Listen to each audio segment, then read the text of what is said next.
顾主认识。我咳嗽一声，睡过。顾主冷笑一声，六当晚，正在睡觉的我，是被顾主一巴掌拍醒的。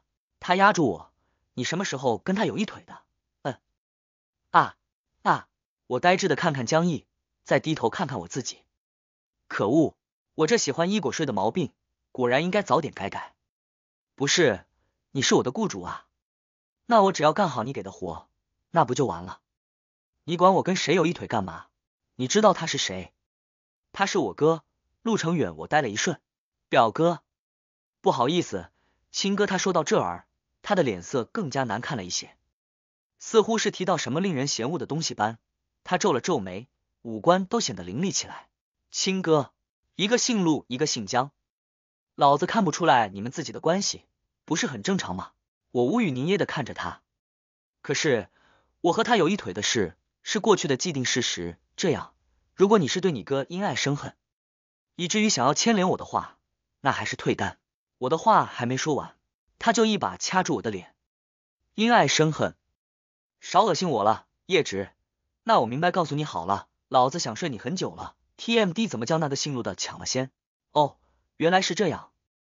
咦，我不但人呆滞住了，我的大脑都要宕机了。什么情况？这不合适吧？江毅的手像铁钳般卡在我下巴上，拇指恶意的摩挲着我的下唇，我浑身僵硬的靠在床头。别蹭了，老板，我的被子都滑到腰间了。再蹭，那个江先生，我试图往后缩，整个人都抵在了床头的雕花上。我人如其名，很直，床头灯在他轮廓分明的侧脸投下阴影。他冷笑一声，眼神更冷了几分。哦，你很直，所以你愿意为了陆成远破例，是吧？我瞬间一个头两个大。不是，我们那是意外，纯意外。这是什么？江毅突然俯身，恶狠狠的伸手碾过我锁骨下方的一道齿痕。当时陆成远故意像狗一样，恶狠狠的咬了我一口，以至于这个牙印变成了疤，大半年都没消掉。这是陆成远留下的。我猛地一颤，被他趁机扣住手腕，压进枕头里。他无比恼怒的对我吼道：怎么，他爹你留的这些算是你们之间的纪念品？你能不能讲点道理？我真的要给这个大少爷跪下了。有没有一种可能，我根本没有办法靠意志力决定我身上留不留疤的？显然大少爷本人并不太想跟我讲道理。你和陆成远睡的时候，他也这么对你？说着他就伸手。就在此刻，客厅突然传来玻璃爆裂的脆响，我条件反射的屈膝顶向江毅腹部，一把将他掀开。我正要披衣起身，却在看到门口人影时瞬间僵住了动作。陆成远单手拎着一把装了消音器的枪，懒洋洋的倚在门框上打扰了。他歪头的样子简直像个彬彬有礼的疯子。我深吸一口气，这是我这个月给我家客厅换的第3块玻璃了。他耸耸肩，优雅道：没关系，这块我可以报销。哦，你那前2块我也愿意顺便报销一下，可拉倒吧，谁敢要他的报销啊？上次我之所以和他滚到一起去了，就是因为我被他的外表迷惑，真以为他想给我报销我那被他一众保镖们削烂了的车。此时此刻，正经来说，我应该光速退场，留给他们兄弟俩扯头花的空间。谁知江毅竟忽然翻身，再次压住我，他的手指暧昧的输进我发间。如你所见，现在他是我的了，快滚！陆成远突然笑了，我浑身汗毛都竖了起来。他凉渗渗的开口：你的。小易，我一向不是很喜欢和你计较，但如果是涉及他的归属权问题的话。说着，陆成远单膝跨上床，一手攥住我的右手腕，他宣示主权般的把我往他怀里一拖。我倒是觉得应该认真聊一聊我夹在2人中间，被子早就滑到了膝盖。这是什么地狱场景？前任暗杀目标与现任雇主在我床上剑拔弩张，而我像个被捉奸在床的大冤种。那个，二位，我小心翼翼的举起手，要不我先穿个衣服。陆成远的目光突然定在我身上。江毅面色铁青，不用穿，刚才趁你没醒，我给你喂了强效药，看时间也该起效了。我缓缓的，我应该打定主意不信的，但我真的感觉我现在很热，我像是遭了雷劈。怎么，要用实力证明他是属于谁的。陆成远挑眉，行啊。江毅冷笑一声，那就看看谁能先让他哭出来。我没答应。我猛地攥住江毅作乱的手，指关节都泛了白。你们 TM 疯了？我的声音哑得像是被砂纸磨过。空调明明开着23度，我却感觉像是有岩浆在顺着脊椎往下淌。一个小混蛋，一个大混蛋，但凡我能，真的想爬起来，一人给他们2巴掌。陆成远突然低笑起来，他单手轻轻拍打我的脸颊。好了，死扛着有什么好处呢？你也难受的厉害，对吧？罢手，拿开。他指尖划过我汗湿的颈侧，突然不轻不重的扣住我的后颈。其实我一直都想找你问个清楚，你跑什么？当时口口声声答应要留在我身边，一转眼就跑了，怎么？你是为了我这个弟弟？我的头好痛，我的头好痛啊！我头痛欲裂的开口。老子对你们兄弟俩之间的恩怨没有任何兴趣。话音刚落，床头的玻璃杯突然炸裂，巨大一声脆响，惊得我浑身一震。陆成远还保持着把枪丢出去的姿势，他温和的看着我，不好意思，丢歪了。这样，你这个杯子我也报销。江毅不知何时抽出了皮带，金属扣在灯光下泛着冷光。姓陆的，你吓到他了？这是重点吗？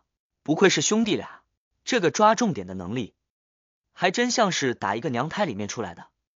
我咬牙切齿的滚下床，刚爬了2步，就被陆成远拽着脚踝拖回来。江毅搭了把手，把我再次架回去，突然按住我的上臂，别乱动。他的掌心烫得惊人。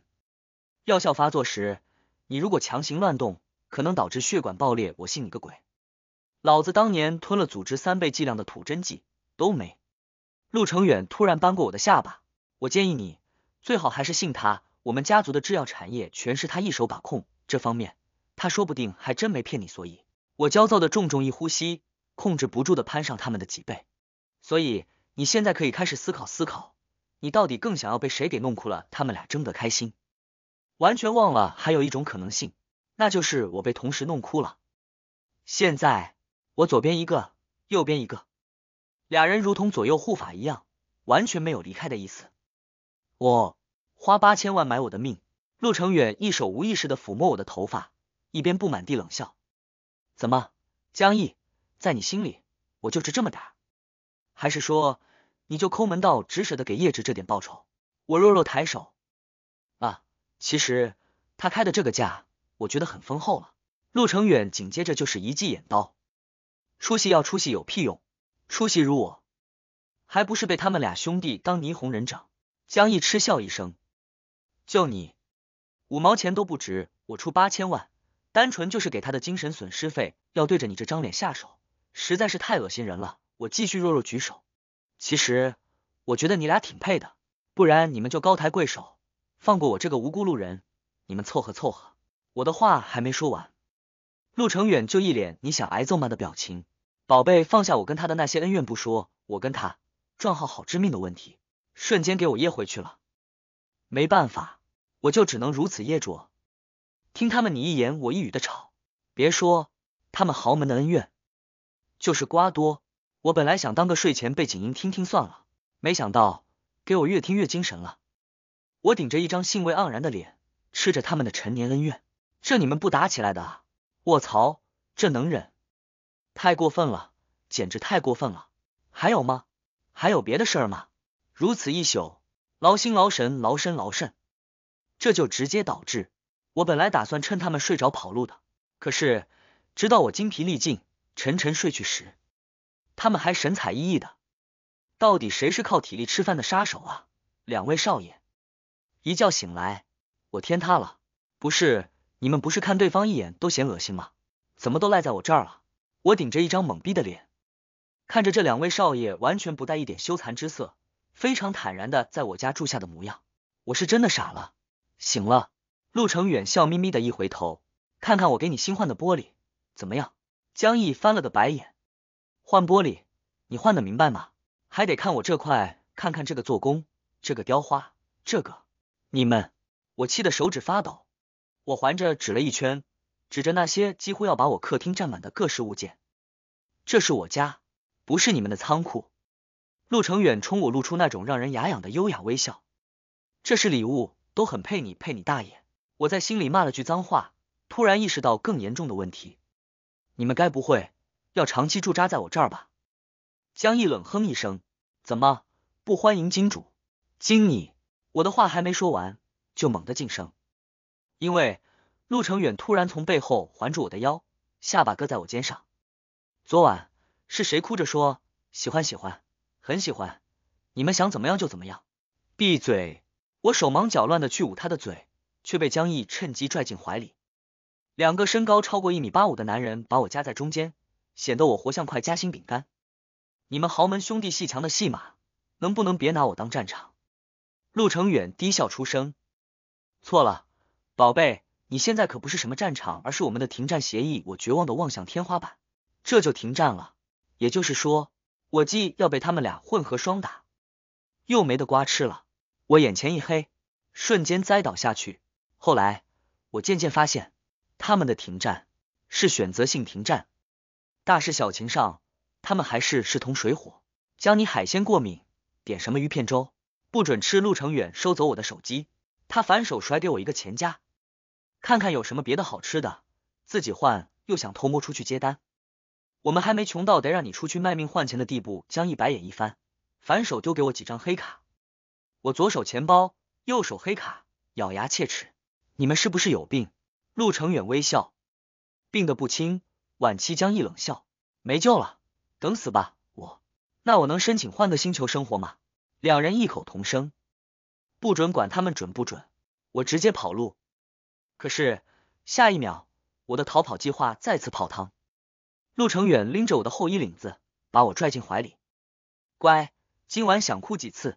江毅咔嗒一声锁上门。这次我让你自己选，先哭给谁看？